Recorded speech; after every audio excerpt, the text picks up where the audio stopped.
दोस्तों नमस्कार, स्वागत है आपका यूट्यूब चैनल एबी टेक में।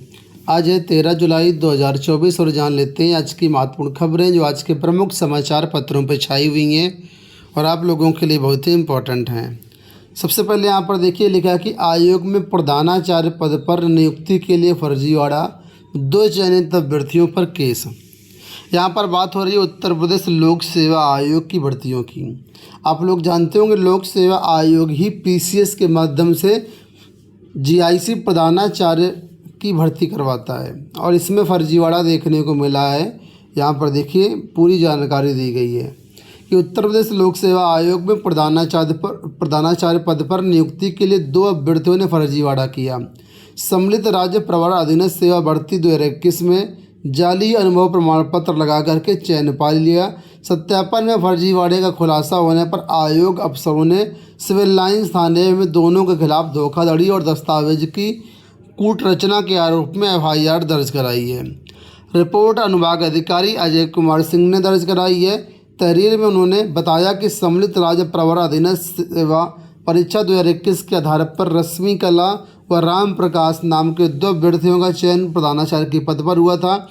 रश्मि कला के अध्यापन अनुभव प्रमाण पत्र के सत्यापन के संबंध में पत्राचार करने पर आयुक्त विध्यांचल मंडल मिर्जापुर के पत्र के साथ संलग्न संबंधित विभागाध्यक्षों की ओर से सत्यापन आज्ञा प्राप्त हुई। सत्यापन में पता चला कि उनका अनुभव प्रमाण पत्र विद्यालय के स्तर से निर्गत नहीं किया गया और उन्होंने जो प्रमाण पत्र लगाया है वो फर्जी है। ठीक है, तो ये देखिए यहाँ पर 2 लोगों ने अनुभव प्रमाण पत्र गलत लगा करके फर्जी नौकरी प्राप्त कर ली। आगे लिखा खुद कर लिया जीडी का हस्ताक्षर। जीडी का हस्ताक्षर भी खुद कर लिया और इस तरह ये देखो फर्जीवाड़ा लोग कर रहे हैं। जाहिर सी बात, इतनी बड़ी पीसीएस परीक्षा पीसीएस के माध्यम से चयन होता, उसमें भी लोग किस तरीके से फर्जीवाड़ा करते हैं उसका जीता जागता उदाहरण आपके सामने है। 1765 पदों पर होगी जेई की भर्ती। कर्मचारी चयन आयोग की junior engineer civil mechanical electrical quantity surveying and contracts भर्ती 2024 में पदों की संख्या बढ़कर के लगभग दोगुनी हो गई है। आयोग ने 28 मार्च से 19 अप्रैल तक ऑनलाइन आवेदन मांगे थे। उस समय पदों की संख्या 968 थी। वहीं 2 जुलाई को जारी पदों की संभावित संख्या बढ़कर के 1765 हो गई है। तो ये भर्ती का आवेदन हो चुका है। आपको बता दें करीब 4,83,557 अभ्यर्थियों ने इसमें आवेदन किया है और अब पदों की संख्या लगभग बढ़कर दोगुनी होकर के 1765 हो गई है। सहायता प्राप्त माध्यमिक स्कूलों में तबादलों में मनमानी। लिखा है जिन स्कूलों में अधिक शिक्षक वहीं की तैनाती। सहायता प्राप्त माध्यमिक विद्यालयों में अभी ऑफलाइन ट्रांसफ़र आप लोग जानते हुए हैं, तो लिखा है ऑफलाइन ट्रांसफ़र के नाम पर जमकर मनमानी की गई है। जिन स्कूलों में आवश्यकता से अधिक शिक्षक थे और उनके सरप्लस होने की सूची शिक्षा निदेशालय को भेजी गई थी, उन्हीं स्कूलों में आंख बंद करके अतिरिक्त शिक्षकों की तैनाती कर दी गई है। स्कूल प्रबंधक से लेकर के माध्यमिक शिक्षा विभाग के आला अफसरों की मनमानी से उन स्कूलों को शिक्षक नहीं मिल सके जहां हज़ारों की संख्या में बच्चे तो हैं लेकिन पढ़ाने वाले शिक्षकों की कमी है।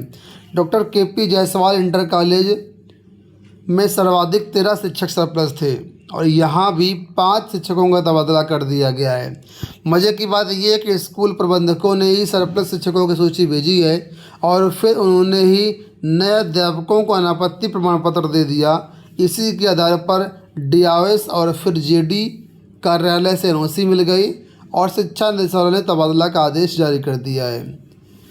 तो ज़्यादातर यह स्थिति है विद्यालयों में, खासतौर पर शहर के विद्यालयों में, कि वहाँ पर बच्चे कम होते हैं और शिक्षक वहाँ पर सरप्लस हो जाते हैं। सरप्लस होने के बाद उनका समायोजन कहीं ना कहीं इधर से उधर किया जाता है, लेकिन उसके बाद भी बहुत से ऐसे शिक्षक हैं, बहुत से ऐसे विद्यालय हैं जो कि ऐसे विद्यालयों में गए हैं जहाँ पर ऑलरेडी शिक्षक सरप्लस चल रहे थे। तो यहाँ पर देखिए जो पीएन सिंह हैं, डीआईएस का क्या कहना है। लेकिन सरप्लस शिक्षकों की सूची देने के बावजूद स्कूलों के प्रधानाचार्य और प्रबंधकों ने दूसरे जिलों के शिक्षकों को एनओसी दे दी। इस संबंध में स्कूलों से स्पष्टीकरण लिया जाएगा।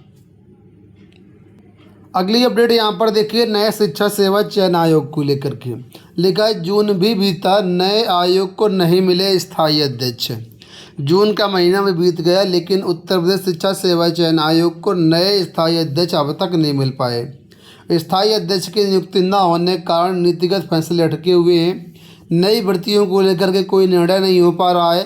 पुरानी लंबित परिभर्तियों की परीक्षा तिथि अब तक जारी नहीं की जा सकी है। शिक्षा सेवा चयन आयोग के स्थायी अध्यक्ष की नियुक्ति के लोकसभा चुनाव से पहले आवेदन मांगे गए थे। आवेदन की मियाद बीत जाने के बाद भी अध्यक्ष का नाम नहीं तय हो पाया था और इसलिए दोबारा से आवेदन मांगे गए। इसके बाद लोकसभा चुनाव की आचार संहिता लागू हो गई और इसी वजह से अध्यक्ष की नियुक्ति प्रक्रिया अटकी रही। चर्चा थी कि आचार संहिता खत्म होने के बाद जून में ही स्थायी अध्यक्ष की घोषणा कर दी जाएगी, लेकिन जून भी बीत गया और 12 जुलाई भी हो गया। अभी तक स्थायी अध्यक्ष का नाम तय नहीं हो पाया है और नए आयोग को स्थायी अध्यक्ष नहीं मिल पाया है।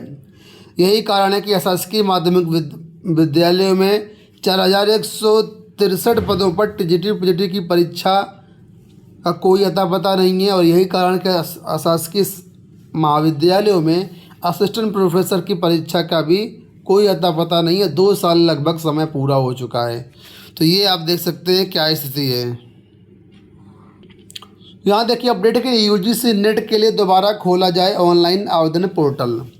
विभिन्न विश्वविद्यालयों में पीएचडी करने के इच्छुक कई विद्यार्थी यूजीसी नेट के लिए आवेदन नहीं कर पाएंगे। ऐसे में अखिल भारतीय विद्यार्थी परिषद ने यूजीसी अध्यक्ष को पत्र लिखा है। पत्र में एबीवीपी ने यूजीसी नेट के लिए ऑनलाइन आवेदन पोर्टल को पुनः खोलने के लिए मांग की है। इस सत्र में विभिन्न विश्वविद्यालयों में पीएचडी में प्रवेश यूजीसी नेट के परिणाम के आधार पर होना तय हुआ है। ऐसे कई विद्यार्थी हैं जो यूजीसी नेट के लिए आवेदन नहीं कर पाए थे। आपको मालूम होगा कि 18 जून को इसकी परीक्षा करवाई गई थी, लेकिन पेपर लीक के कारण ये पेपर रद्द कर दिया गया था और अब यह परीक्षा 21 अगस्त से 4 सितंबर के बीच पुनः आयोजित की जाएगी। तो परीक्षा में अभी समय है और इस बीच चाहे तो जुलाई में पोर्टल खोला जा सकता है। इसी वजह से छात्र मांग कर रहे हैं कि ये पोर्टल खोल दिया जाए। दिल्ली में विभागों में 900 से अधिक पदों पर होंगी नियुक्ति। तो लिखा है राज्य सरकार विभिन्न विभागों में 900 से अधिक पदों पर नियुक्तियां करेगी। शुक्रवार को मुख्यमंत्री नीतीश कुमार की अध्यक्षता में, आई थिंक ये खबर बिहार से है, दिल्ली से नहीं है, बिहार की न्यूज़ देखिए लिखा हुआ है कि मुख्यमंत्री नीतीश कुमार की अध्यक्षता में राज्य मंत्रिमंडल की बैठक में इस प्रस्ताव को स्वीकृति दे दी गई है। इसके साथ ही मंत्रिमंडल ने 5वां और 6वां वेतन प्राप्त कर रहे कर्मचारियों के महंगाई भत्ते में भी वृद्धि का ऐलान कर दिया है। तो पटना से अपडेट है, बिहार की ये खबर है और 900 से अधिक पदों पर नियुक्ति की बात कही गई है। परिषदीय विद्यालयों में ऑनलाइन उपस्थिति के खिलाफ बेसिक शिक्षा परिषद के शिक्षकों का विरोध धीरे धीरे कम होने लगा है। शुक्रवार को प्रयागराज जिले में करीब 12% शिक्षकों ने ऑनलाइन उपस्थिति दर्ज कराई। इसके साथ ही जो शिक्षा अधिकारी थे, चाहे वो बीएसए हों, एबीएसए हों, एआरपी हों, ये सभी शिक्षकों के बीच गए, स्कूलों में गए और जो है ऑनलाइन उपस्थिति को दर्ज कराए जाने के बारे में समझाया उनको। यही कारण है कि शिक्षकों का जो ऑनलाइन उपस्थिति का ग्राफ थोड़ा सा बढ़ने लगा है और हालांकि बहुत से शिक्षक अभी भी आंदोलन कर रहे हैं और उनका कहना है कि हम आंदोलन करेंगे और शिक्षा विभाग जो है या कहें उत्तर प्रदेश सरकार किसी भी तरीके से यू टर्न लेने को इसमें तैयार नहीं है।